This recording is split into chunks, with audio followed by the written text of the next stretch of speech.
esobola okugana eteereddwayo mu kooti okuyimiriza okweyimirira. Because it's ideal that all matters should be heard expeditiously. Emisango gisobola okuwulirwa nga bulijjo. So for that reason, the accused person is granted bail. N'olw'ensonga eyo Cash 800,000. bailo nga ya cash emitwalo 800. And the sureties to execute bond 2 million each. Ate nga buli muyima kooti emutaddeko obukadde 2 asiza buliwo. Amanya gange nze Morris Katende nkulembera obuweereza babuyita Feeling Heaven International Ministries. Tulise guku nebweyogerere naye tandiseeyo omulimu shortly. Ndi mubuulizi wa njiri omwezi ogw'ekkumi omukulu Kafeero yagenda ku mikutu gy'ogwavologoto ku YouTube ne Facebook n'agamba ndi mubbi, ndi mulogo, ndi mufere, ngenda ku myalo nga nziba abantu. Ekitali kituufu nze sirabaganangako na mwami Kafeero, sinyumyangako naye, sirina mboozi naye, sirina neewuunya okulaba nga so bwe nakiraba ne kinkwatako ne nnumizibwa ne ŋŋamba kubanga yagamba mulokole ayogera pasita we bamuyita Mikisa kye nakola ne ŋŋamba fe abalokole omulokole munno bw'akola ensobi ogenda wa musumba we kwekisooka nze ndi musajja akulembera abantu mu kanisa mulimu abazeeyi n'empeta eno gy'olaba ndi mufumbo nina basezaala nabaka ekyokubiri oba anoonya following naye nange nina following nnene wano mu Kampala tusobola kuyita ku bantu 3 nobabuuza Morris Katende yaani nga tebamumanyi naye amalala nga mangi kale nze kyenyinza okwongerako nti mpulidde essanyu mpulidde nze ekimpadde essanyu ku Friday omusibisa kyekyagaana obutamalira eri ku poliisi ku Friday yagaana okuwuliriza yalina abakulu ye balowooza nti bagenda okwogera nabo era ayogeranga nnyo CDF semutegeera naye nga yagenda kwogera CDF ayina oyo musajja mukyamu kakati nagende okudduka nenzirukira ku poliisi nekubira enduulu enikesi nga waliwo ekimbaddeko kubanga kyenzikiriza omuntu omusijja mwogera linnya lye naye ayina omuyaayo omulala eyo. Tukusinziira ku lwekyo nze atunudde mu bba z'okweyimirirwa nga basaanidde tewali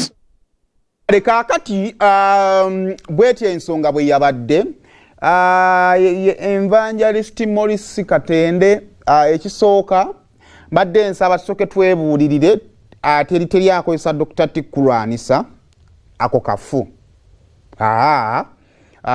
Kafeero asobola okubanga mu submission ye he went wrong kisobokera ddala nga yakuvoola naye mwewalenga nnyo agabeerabeera ago lwakuba nti olina ekikuguddeko ne mutandika okuleba bampalana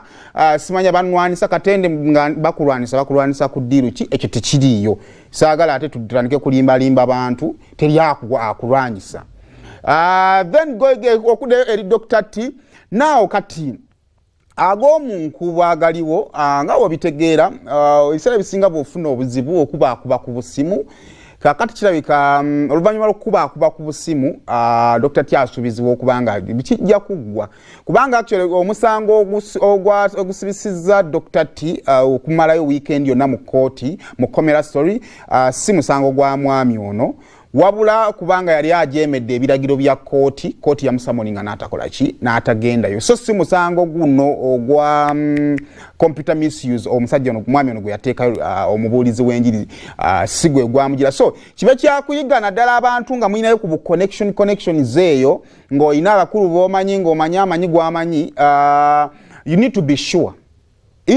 because mikiggwanga wekiggwanga oli n'agamba nti gwe kireke nja kubanga nkikumalira kisobola okuggwa but you need to be sure ansonga nti singa kooti ekusamoninga muganda wange n'otagendayo osobola okusulayo naye oluvannyuma lwa Dr. T okubanga avuddeyo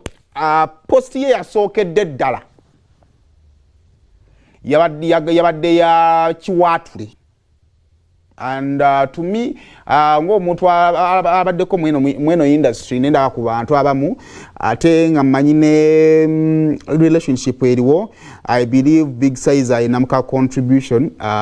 mu kwanguya yangu yako lwansonga posti yasoose yabadde yatugenda ekiwaatule and I've seen bebe kulu mu mbeera mu nsonga z'abantu abenjawulo nga bali mu buzibu namulaba mu bintu bya bizonto ekiro kiramba ng'ekivulo kya bizonto bakijjeeyo nga bebe kulu is trying here and there paka ekivulo ekyaliyo so bonna abayambye Dr. Tio kubanga ate avaayo mwebale nnyo ekomera si kintu kirungi nnyo si kintu kirungi